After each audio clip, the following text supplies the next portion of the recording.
There are so many different versions of Sonic that exist in the franchise. One of these Sonics includes the Sonic from the Sonic Boom TV show.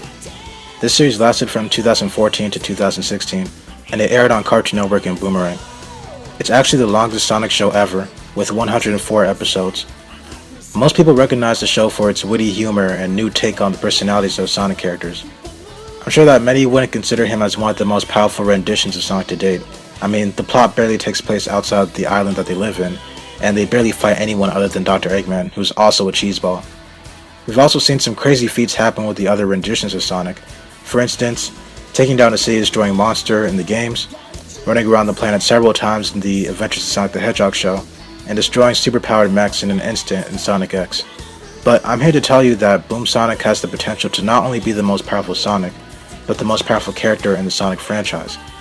It might sound crazy, but I'm just going to go off what was already presented to me by official media. This is why Boom Sonic can become omnipotent.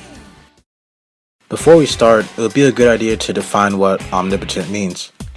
Omnipotence is the quality of having unlimited power and being able to do anything. Pretty much, if you wanted it, you could destroy the universe and recreate the universe with chili dog galaxies or something. It's much more than just having an endless supply of power. Let's put this into perspective. By saying Boom Sonic's omnipotent, that would mean that he could beat people like Goku and Superman. That's a pretty bold statement, right? Well, that's what omnipotence is, and Boom Sonic could potentially have it. It's hard to believe, but let's delve into why he could have it. Before the Sonic Boom TV series, we got the video game Sonic Boom Rise of Lyric. This game was for the Wii U, but we also got a handheld Sonic Boom game for the 3DS called Sonic Boom Shattered Crystal. Not many people remember the handhelds such as Shattered Crystal and Fire and Ice, and they didn't sell that good. But they're definitely canon to the TV show. This is proven by a character named Defect, who first appeared in Sonic Boom Fire and Ice, but appears again in an episode of Sonic Boom named Return to Beyond the Valley of Keybots. Now that that's out the way, let's look at what happens in Sonic Boom Shattered Crystal. Here's the plot. Amy is looking at different ancient ruins, getting close to discovering the whereabouts of a secret treasure. A villain named Lyric then ambushes and kidnaps her. Lyric wants Amy to decipher the language of the ancients so that it can lead him to the Lost Crystal of Power. Now, this crystal is very special. Lyric claims that with the Lost Crystal of Power, he can become a god. And he's not the only one who thinks this is true. Sonic Boom Shattered Crystal includes an in-game comic. The comic pretty much explains the origins and the main plot of the story. It's not the first time a Sonic game has done this. There was a comic explaining the background plot for Sonic Forces as well. In the comic, we get to see how Lyric tried to obtain the crystal over 1,000 years in the past. He tries to take it from the ancients, but they're able to freeze him in place. After freezing him, one of the ancients says something very significant. He says the power of this crystal would have made him omnipotent. This is confirmed by the ancients themselves, so it's pretty safe to say that it's true. The ancients end up shattering the crystal and scattering them across the world. Throughout the game, Sonic, Tails, Knuckles, and Sticks end up finding the remaining crystal shards. After getting all the shards, you take them to Sticks' barrel so that it can be repaired. By the end, the crystal is completely brought back to its original form. So, what happens then? Do they use it to fight against Lyric? Or do they hide it far away so that no one else can get it? Well, the game doesn't say, but it's implied that the crystal is just laying there in Sticks' barrel. That means that they literally have the power to do anything, and it's just chilling in the basement. I told you guys I wasn't lying.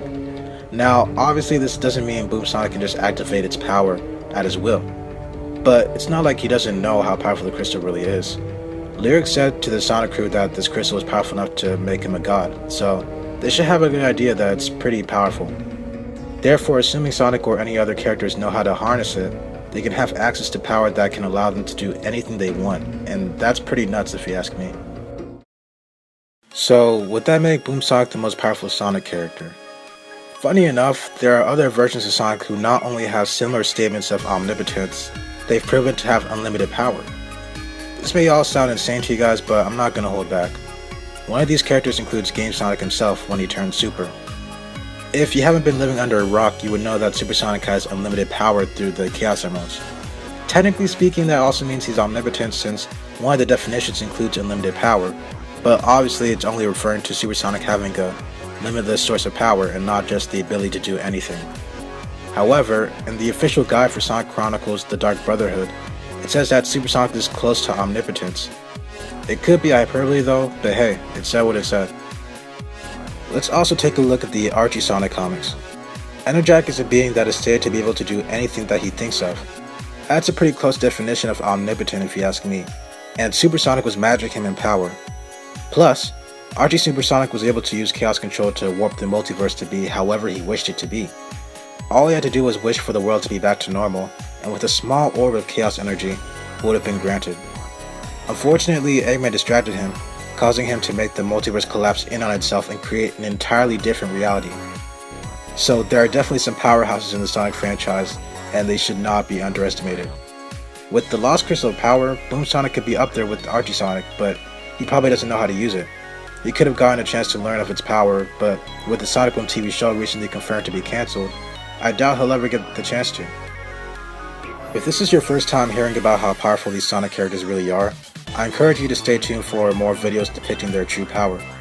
Until then, be cool, be wild, and be groovy.